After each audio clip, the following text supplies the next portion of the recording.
So we've been talking about, in our series on this doctrine of creation and of what it means to bear God's image, we've been saying that a lot of what it means for God to be the creator is that God is the king, God is the ruler. And that a lot of what it means for humans to be his image bearers is that humans are supposed to be ruling on God's behalf, that we are like small kings and queens over his creation. We are his sub-rulers, his sub-kings. We've been saying that work and culture and technology and money as a form of technology are forms of how we exercise this kingly rule over God's creation for his sake, in order to reflect him and to honor him. But we need to understand that as humans, we are not only rulers. We are not merely kings. We are also, and ultimately, worshipers. We are not just supposed to be kings, we're also, and ultimately, supposed to be priests. You see this at the very beginning of the Bible. In Genesis chapter 2, verse 15, we are told that God creates Adam and Eve to reflect his image, and then we are told that God places Adam in the garden in order to work it and to keep it, is the usual way that gets translated. These are very interesting verbs because these same verbs show up all over the Old Testament descriptions of what priests are supposed to be doing in the tabernacle and then later in the temple. You could translate those literally, instead of as work and to keep, you could also translate those as serving and guarding. The priests of the tabernacle or of the temple were supposed to be serving in the temple. They're supposed to be there not just serving services, but serving God himself. They work as his servants. God says that the tribe of the Levites, that is their special job, is to be his servants, working in these services. They are also there to guard all of these special pieces of furniture, to guard this sacred space, to keep unholy and filthy things out of it, to make sure that proper worship is being offered to God, that proper sacrifices are coming to him. They have a guardian role as well as a serving role. Same exact words that get used in Hebrew to describe what Adam and Eve are supposed to be doing in the Garden of Eden. And of course, the Garden of Eden is itself a kind of sacred temple. It's a garden temple. Later on, the tabernacle and the temple under Moses and then Solomon will have all kinds of imagery and furniture that reflects the garden. The candles that are standing there, the candle stand in the tabernacle and the temple is shaped like a tree, like an almond tree. It's supposed to be made and crafted to look like a tree.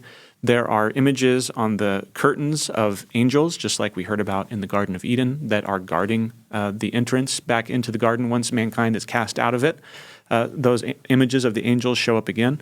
There is light, just like we hear about at the very beginning of creation. There are special lights that are supposed to be shining on the bread. Again, another image of food and of God's providence for his people.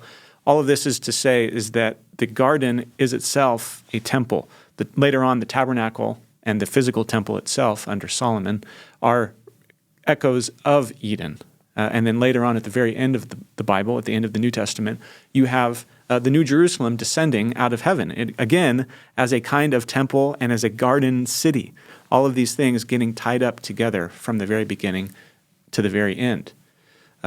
Mankind was created to be not just kings, but priests who serve God and who worship him and who guard his creation to keep filthy things out of it.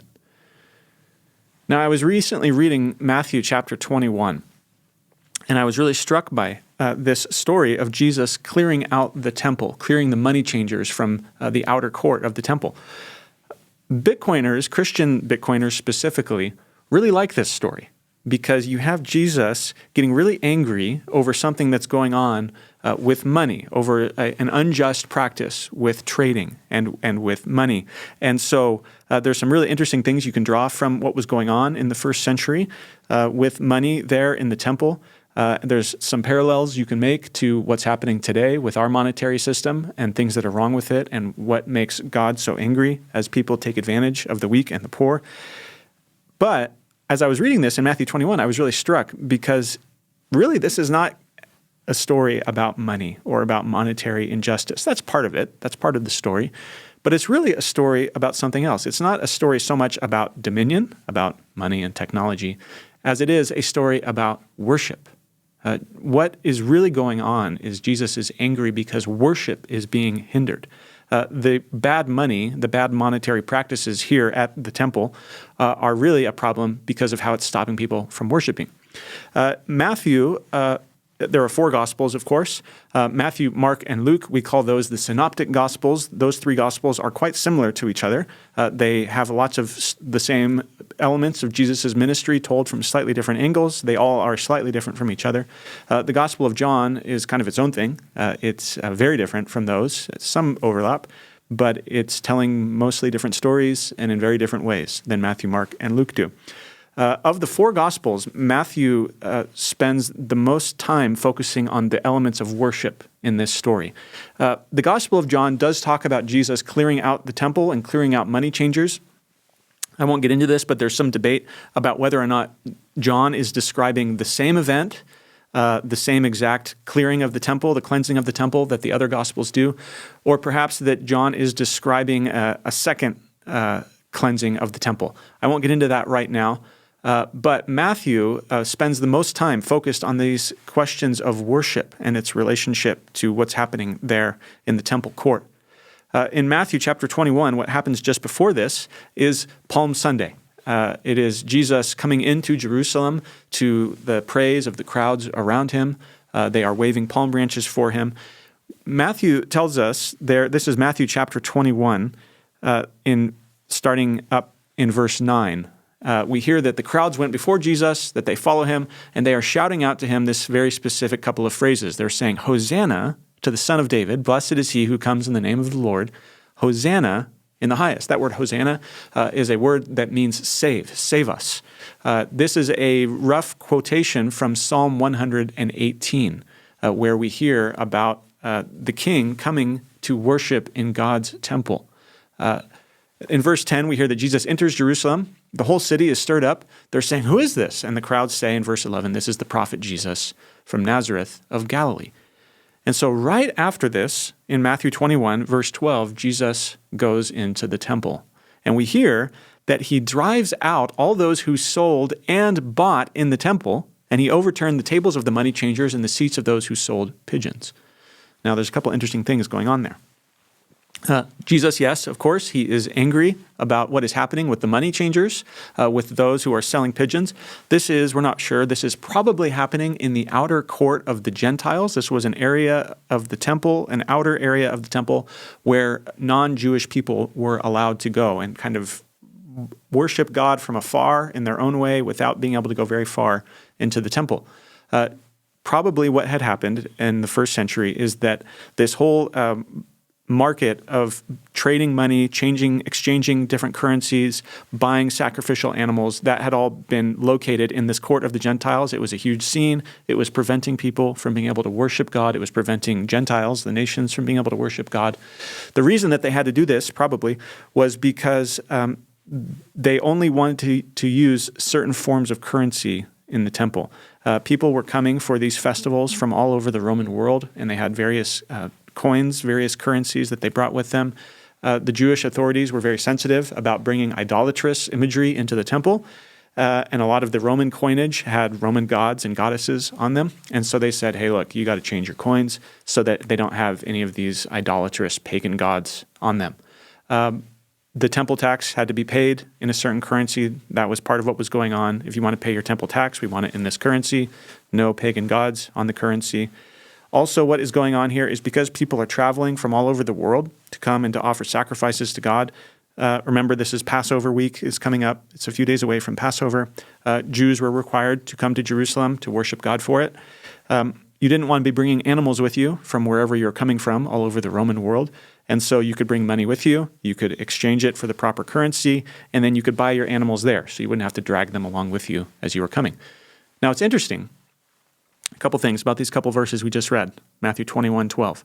We hear that Jesus is changing the seat. He's flipping over the seats of those who are selling pigeons. You could offer all kinds of animals at the temple, but God had said that pigeons were acceptable for the poorest of the poor. They were the easiest, the cheapest animals to get. And so there's something particular going on here, Matthew is telling us, where Jesus is angry especially about those who are taking advantage of the poor, those who needed to buy pigeons, who couldn't afford to buy the more expensive and the bigger animals. We also hear, very interestingly, that Jesus is driving out not just those who are selling in the temple, the people who are sitting around making lots of money off of God's worship, but that Jesus also drives out those who are buying in the temple. Usually when Bitcoiners talk about this story, they talk all about the money changers, and they talk about those who are ripping everybody off and ripping off the poor. And we should. It's really bad when we do this. But it's interesting, isn't it, that Jesus is also angry at those who are buying in the temple. He does not let the common people off the hook here. There's also a problem with them. This is not just a problem about being powerful or about being wealthy or about making money off of the poor. This is a problem that spreads out to the whole entire people. Verse 13 says, Jesus says to them, "It's written, my house shall be called a house of prayer, but you have made it a den of robbers." What's going on here? Jesus is referring to the Old Testament prophet Isaiah. Isaiah chapter 56, verse 7 says, "My house shall be called a house of prayer." In the broader context of Isaiah 56, God is speaking to the people of Israel, and he tells them initially, you need to keep justice, you need to do righteousness, stop murdering each other, stop taking advantage of the poor. But interestingly, this is repeatedly connected in Isaiah 56 with keeping the Sabbath, with honoring God in worship one day a week. In the Old Testament, the way you treat other people is never disconnected from the way that you honor and treat God. And so God's concern for worship, for keeping the Sabbath, is woven all throughout his concern for the kinds of things that Bitcoiners and Christians today tend to focus more on, these issues of justice and of righteousness and of oppression. Isaiah 56 says, you are not keeping justice, you're not doing righteousness, you're not keeping the Sabbath. Those things can't be spread apart from each other. Dominion and worship go together. In verse 7, later on in verse 7 of Isaiah 56, the same verse where we hear about God's house being a house of prayer for all nations, it also talks about God not wanting to accept the offerings and the sacrifices of the people because of their unrighteous lifestyles. Again, this connection between worship and obedience. Jesus says that they have made God's temple into a den of robbers. This is probably a reference to the Old Testament prophet Jeremiah, chapter 7, verse 11. There in Jeremiah 7, interestingly, God's people, hearing about this coming judgment upon them from Babylon, blow it off. They think, well, we have the temple here, the temple that Solomon built. We have nothing to worry about. This is God's temple. We are going to be totally fine. We don't need to worry about it. They are putting their trust in the temple itself, Jeremiah says. And so God comes to them and he says, why are you trusting in the temple? The temple is not going to save you. You are murderers. You are adulterers. You are oppressing the poor. You're lying. But also, all throughout Jeremiah 7, God repeatedly says, you are idolaters. You are worshiping false gods. You're not worshiping me. Once again, just like in Isaiah chapter 56, so also in Jeremiah 7, these two passages that Jesus refers to as he goes into the temple court, they both make this intimate connection between things like murder, oppression, financial injustice, and also, and ultimately, idolatry, worship, false worship. God says you can't have proper behavior towards each other in your work, in your marriages, in your families. Those things can't really and truly happen unless you are also properly relating to me in worship, not worshiping false gods, not putting your trust, even in things like the temple that God had commanded that they build. The temple itself can become an idol. Anyways, Matthew 21 goes on. Verse 14, we hear that the blind and the lame come to him in the temple and he healed them. This is a detail that Matthew gives us that the other Gospels don't tell us. In the broader context of this part of Isaiah that Jesus has quoted, we hear all about how God is going to give sight to the blind, how he's going to cause the crippled to leap and to walk and to rejoice. Jesus' healings of the blind and the disabled are not merely about healing blindness. They're not merely about causing people to walk like Jesus only is concerned for physical problems. They are always an allusion and a reference and an echo of these much bigger promises that especially the prophet Isaiah has made about how God's people, Israel, have become blind. and how only God can make them to see. Physical blindness is a real problem, of course, and God is concerned about it, but ultimately it is a symptom of a deeper spiritual blindness that all people are subject to because of sin. And so when Jesus comes and he physically heals the blind and he physically heals the lame, he is making a statement about himself, that he is this great Messiah that Isaiah had promised, who is going to come and turn around God's people so that they actually wanted to follow God, so that they actually wanted to obey him. And so Jesus he has driven out the buyers and the sellers in the temple court. He has criticized them for making God's temple into a complete ridiculous circus of making money and oppressing the poor and of keeping people out of worship. But then he turns around and he starts healing people. He's showing that he is the king. There is an echo of this in Lord of the Rings. In The Return of the King, you might remember if you've read the books, one of the ways that you know that Aragorn is the king is that he can heal the sick. He can heal the wounded. That's an echo of what Jesus himself is doing here. You know he's the king. You know he's the king that Isaiah promised, the Messiah, because he's healing the blind and the lame there in the temple. And then Matthew tells us all these interesting details that the other Gospels don't tell us about this episode where Jesus is driving out the money changers. We hear in Matthew 21, verse 15, that the chief priests and the scribes, so these are the guys who are in charge of the temple system in Jerusalem, they see the wonderful things that Jesus did. This is from a Greek word that means amazing things, things that cause you to be filled with awe, things that make you wonder at how great God is. They see Jesus doing these wonderful things, these marvelous things, and they see the children crying out in the temple, Hosanna to the Son of David. So again, remember, this is right after Jesus has entered Jerusalem on Palm Sunday. The children there are crying out, quoting Psalm 118, "Save us, Hosanna." They are calling Jesus the Son of David, the Messianic King. The chief priests, the head honchos around there, they see all this happening, the miracles. They see the children crying out in praise to Jesus, and they are indignant, Matthew tells us. Verse 16, they say to him, "Do you hear what these kids are saying?" Now this is interesting, isn't it? If you go back and read Psalm 118, where you have this line about save us, that we want to bless the one who comes in the name of the Lord, you also hear there in that same verse in Psalm 118, "We bless you from the house of the Lord." The psalm originally is describing a situation where the king is coming into the temple and there is a bunch of people there who are ready to welcome him and who are praising him and blessing him in the temple itself. But interestingly, that's not what happens for Jesus. Jesus does come into the house of the Lord, but once he gets there, he's not being blessed, he's not being praised, he's not being welcomed, not by the crowds, not even by those who should be welcoming him, by the priests, by the leaders. Instead, they are opposing him. Instead, they hate him. We hear in one of the other Gospels that it's at this moment that they really start working for a way to kill Jesus.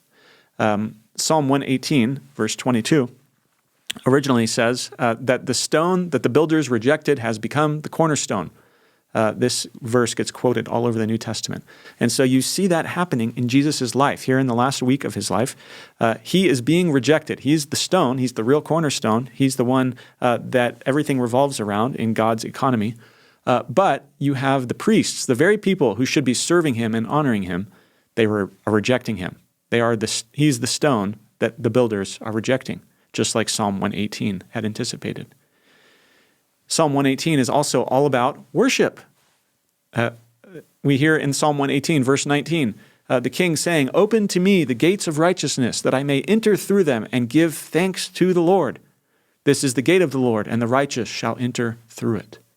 And so you have this concern with righteousness, with proper obedience, with a proper lifestyle, including things like how you use money and how you treat the poor, but it's never disconnected from worship.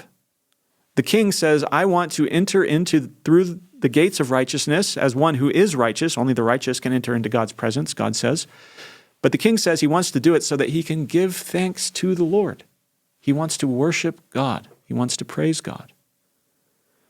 And so the chief priests and the scribes there in the temple, they're so angry seeing what Jesus is doing, healing the weak and the sick, seeing that Jesus is accepting the praise of these children there and of the crowds as he came into Jerusalem. And we hear Jesus say this in Matthew 21. Yes, have you never read? And then he quotes from Psalm 8.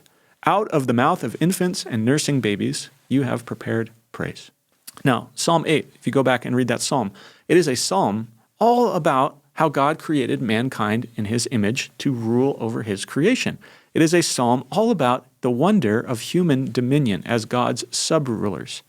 But that psalm begins and ends with the same phrase. It says, O God, O Lord, our Lord, how majestic is your name in all the earth. This expression of worship at the beginning and the end of a psalm all about exercising dominion in God's world as his human image bearers. And very interestingly, remember how we heard that the chief priests were really angry when they saw the wonderful things that Jesus was doing there in the temple, the healings? That word in Greek also pops up in the Greek translation of the Old Testament Psalm 8, which was very influential on the New Testament, this Greek translation of the Old Testament. When it says, how majestic is your name, that word majestic in Greek is the same word as we heard about earlier, where Jesus in Matthew 21 is doing marvelous things. He's doing majestic things. He's healing the sick. Interesting connection there. Verse 17, Matthew 21, we hear that Jesus leaves them. He goes out of the city to Bethany, and he lodges there. Again, Jesus has no welcome committee at the temple. He just leaves. The Gospel of Mark tells us that Jesus, after he clears out the temple on his first act in Passover week, after he clears out the temple, Mark tells us that Jesus looks around and he leaves. There's nobody there welcoming him. There's nobody saying, we bless you from the house of the Lord. Jesus has come to Jerusalem to die. Now, like we said, Matthew is giving us the most detail about this event. John tells us more about a temple cleansing, perhaps this temple cleansing. It's not totally clear if John is describing the same one or a different one. But even John, and John focuses on something different than Matthew does, even John quotes Psalm 69, where we hear the disciples, as they see Jesus clearing out the money changers from the temple, the disciples remember Psalm 69, verse 9, zeal for your house has consumed me. And so even John, with this pretty different focus and a pretty different way of telling this story or a story like it, even that is still concerned with worship, not just with money and with problems with money. So again, why is Jesus angry at the money changers? He is really angry about what they're doing. What they're doing is terrible. They shouldn't be doing it. The reason that Jesus is angry is not so much because of the monetary injustice, but rather because of the spiritual injustice. Because worship is being hindered, not just because of the money, not just because of the problems with the currency, not just because of the oppression of the poor by those who are well-connected and powerful, even though all of that, of course, is happening, and that is a part of what is causing Jesus to be so angry. The problem here is a worship problem, not just a dominion problem. Worship can be hindered in all kinds of ways. Even if there was wonderful, perfect monetary practices being done here in this outer court, it could still be a way of drawing people away from worship. Good, perfect, sound money can be a false god to people. And Jesus, if that was happening in this situation, would be just as angry about what was happening. You could hinder worship there in the outer court by holding a big Bible study. Maybe the scribes and the chief priests are having a huge Bible study, and they're talking all about the Bible, and they're all studying it, and they're all patting themselves on the back about how wonderful it is. They could still be doing that and keeping people from drawing close to God, from worshiping God. You can keep people from worship with all kinds of outwardly righteous behavior. The problem is not itself the money problems here. You could think of this like this.